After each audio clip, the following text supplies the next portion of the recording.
We are talking kids mealtime fun with new dad, Christopher Straub. So you have a couple of adorable toddlers. Yes, now, yeah, I do. Yeah, and I'm guessing you've noticed that mealtime becomes more of a thing once you become a parent. A lot more structure and keeping in mind variety and all. Well, and you have to feed them every day, like all the time. All the time, almost every day. Almost every day. It's a regular thing. So sometimes finding healthy choices, introducing new foods. I mean, you can get stuck in a rut, and then also kids I feel like kids' palates are wide open and then start to shut down. So keeping them fresh and trying new things is a challenge. And right now they do, and so I want to have them try new things. Yes. Now that they're excited about it. Yeah.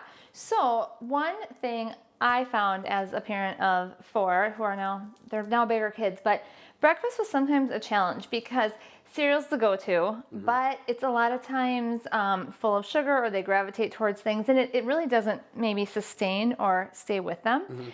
And a lot of times my kids didn't even want to eat that. It just seemed like too much of an effort to like sit down and eat. So I started making smoothies for them a long time ago. And what I love about smoothies is you can put things in there that they don't know are in there. Secret ingredients? Yes, and I don't ever believe in tricking my kids. I'll just say, hey, taste it and tell me if you like it.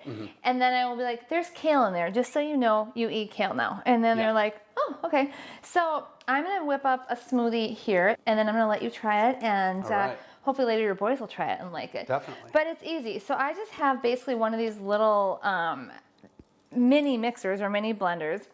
And mine came with 2 different containers, which I think is great because you can then mix up a couple days worth. And this probably, when this is full, this is easily going to feed both your boys in one full swoop, because this is going to be full of a lot of fruits, some veggie, and also a protein. I like to stick a protein in there. That's great. I like to stick almond butter in there. So I'm going to start with some kale. Okay. Kale's in there.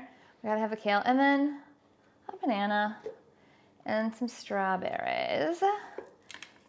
So there's no like magic to this. Like you really get to just play around and do whatever you want. You do. And a lot of times I'll put spinach. You can even put like half or like a few baby carrots. I mean, because those things are going to be kind of watered down or masked by the fruit. So, or they might taste, I mean, carrots are sweet, honestly. They might taste a hint of the carrot, but not identify it as a carrot, but then it's still in there. And then I like to add, since I'm not starting with frozen fruit, I do a lot of times use frozen fruit but I'm very careful to look that it says no sugar added. So I'm getting just fruit. So I like to add a little bit of ice to cool this off. And then of course our protein, which is the almond butter. So if we don't want to do almond butter, what are some other alternatives? I mean, you could do peanut butter. You honestly could do, there are like protein powders, and that's going to sustain them, or just look for other foods with protein. Could you do yogurts? You could definitely do yogurt. I typically do, when I do yogurt, I do like a non-sweetened Greek yogurt, and then I will add, typically my fruit will be enough, but then I taste it and we'll add some like raw honey to it rather than just sugar in there. So then this goes on here, and so I plop this in. Okay.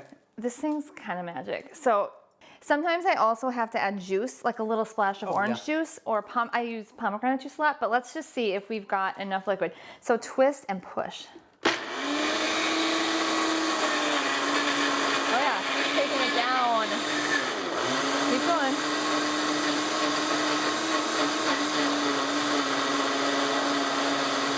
And then once you see that funnel at the top, you know that you are ready to roll. It's whisper quiet.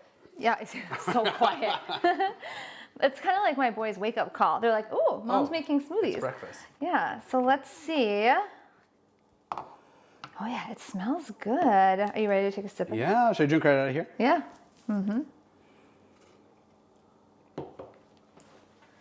It's great. Is it good? It's really good. Good. And then you'll notice that it has gone down a little bit. We have the fresh ingredients. So a lot of times what I'll do is just continue adding ingredients and blend it up again until I get enough. But there was no magic to this. No, that was easy. Yeah, but a lot of times I will use my big blender to whip up a big batch of these. And then I simply pour them into freezer Ziploc bags and then make sure all the air is out. But I can then just lay them flat in my freezer, and so I can literally take out breakfast the night before, stick it in the fridge, and smoothies are ready to go because my kids actually hate the sound of this in the morning. So it's kind of nice to prepare things ahead of time. So you just let it defrost in the refrigerator? In the refrigerator That's the a great night before. Yeah, and then you're ready to roll. Sounds good. A great tip also is cutting the corner of the bag big enough where you can just actually then squeeze it into their cups. I love it. Okay, let's move on to lunch. Okay. Join us after these messages to hear my favorite ideas for lunch and dinner time.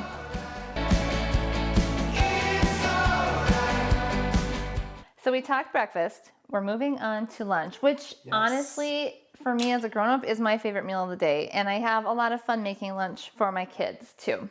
So let's start with I've never had fun making lunch. So You haven't? I'm excited that you're going to show me fun ways to do it. So a lot of times kids, you know, we as adults eat tapas, or I mean, it's a thing. You'll go to a restaurant and get a plate of something this big and probably pay $25 bites, for it. Yeah, but little bites of little things. So I like to fill ice cube trays with all kinds of little snacks. And fun. this is lunch in itself.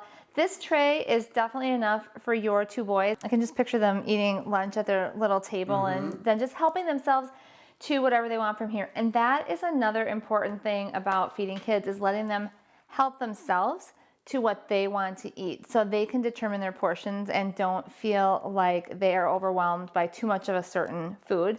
Making those choices and definitely having the try me in the meal. Like, hey, you need to try one bite of this, but allowing them to serve themselves. It's a combo of the two.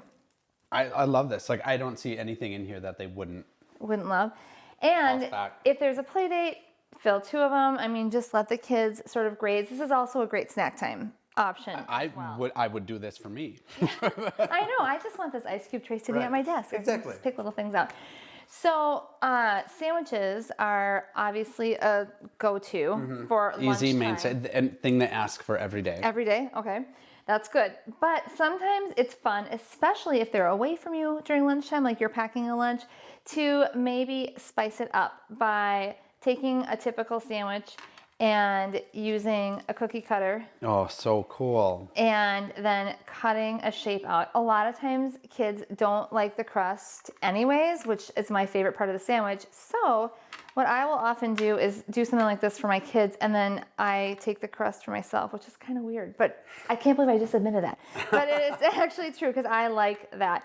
So as a special surprise, when they open up their lunch, they have a little sandwich in a shape. So fun. Which makes it, yeah, food is fun. And a lot of times when you are getting kids to eat something that they may not gravitate towards, just doing something different to it might entice them a little bit more. I agree. So also, we've got this adorable little fruit robot right here. And that is simply 2 cubes of watermelon with a couple of little tiny cubes of cantaloupe on top and some monster eyes. And those are edible as well? Yeah, yes. This actually would be the treat probably for your kids because it's candy. Okay. So, I mean, they can eat those. And then we've taken and made sort of this I Heart Minnesota shape. And these would be more items that you would have at home, probably not packed in a lunchbox. Because they need to be up. Yeah, so then like on a plate, you might arrange this little caterpillar and put a couple of eyes on him. So fun. So that... And I can see they would love taking these apart. Yeah. You know, like I think they love the sort of mechanics of it, and like and it makes it interesting, and they don't even think about that this might be a healthier option. Yeah, I know a lot of times I have a friend who would refer to broccoli as trees. Like the kids thought it was really interesting to be eating trees. So it's all about the marketing, Christopher. Right. Another thing I love to do, and I will still do this for my big kids, even the kids that are in high school if I pack their lunch, is enclose a little note. I love this little caterpillar note. And all this is, the antennas are just a bread twist tie. So once in a while, putting something in there, and even if kids are little, like yours, and maybe not reading, honestly, sending just a funny little drawing or something like that would be really fun for them to open up in their lunch to remind them of you. Oh, I love that. So then, I love you. That's really sweet.